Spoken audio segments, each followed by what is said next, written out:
Hey guys, welcome to my channel lovely Payel. আশা করি তোমরা সবাই ভালো আছো আর আমি অনেক অনেক ভালো আছি। তো আজকে ভিডিওটা হচ্ছে আমার বাবু আজকে হওয়া 21 দিন হয়েছে, তার জন্য ভিডিওটা করছি। তো আমাদের আজকে বলে একুশা। তো আজকে আমাদের দেখো বাবুকে নাড়া করাতে হয়, মানে পেটের চুলটা ফেলে দিতে হয়। তো 21 দিনে বাবু একটু নাড়া হয়ে যাচ্ছে, এটা আমার শ্বশুরবাড়ির নিয়ম।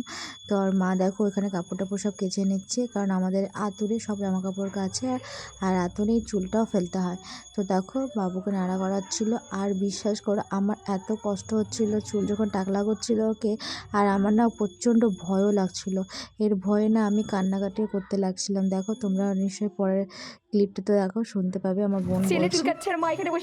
তো অবশ্যই দেখো এত ছোট বাচ্চাকে কেউ যদি নাড়া করে তো একটু তো ভয় লাগবে, তাই না বলো? আমারও প্রচণ্ড ভয় লেগেছিল, আমি আমার কান্নাটাকে আটকাতে পারিনি। তাই আমার বোন তখনই ভিডিওটা করেছে। আর তারপরে দেখো আমার বাবু টাকলা হয়ে গেছে, আর আমিও চুলটা মানে নখটা কেটে নিচ্ছিলাম একটু।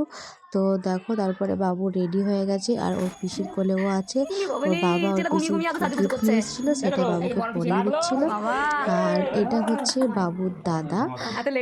তো দাদা আদর করছিল, তারপরে ওরা একটু বলা বলি সব করছিল। তারপরে আমি গেছিলাম তখন স্নান করতে, তখন আমার স্নান হয়নি, বাবু অলমোস্ট রেডি হয়ে গেছিলো।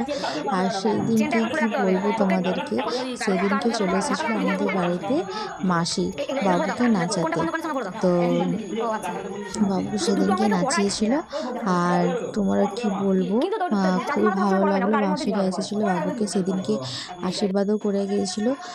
তো এই ভিডিওটা আমি ছেড়েছি, সেটা আমার পেজে গিয়েই তোমরা দেখতে পাবে ফুল ভিডিওটা। আর কি কি রিচুয়াল হয়েছে, তো রিচুয়ালগুলো আমি পরের ভিডিওতে দেব। তোমরা যদি দেখতে চাও তো প্লিজ আমার এই ভিডিওটাকে লাইক কমেন্ট শেয়ার করে দিও, আর পরের ভিডিওটা দেখার জন্য চ্যানেলটিকে সাবস্ক্রাইব করে দিও। তো আবার দেখা হচ্ছে নেক্সট কোনো ভিডিওতে।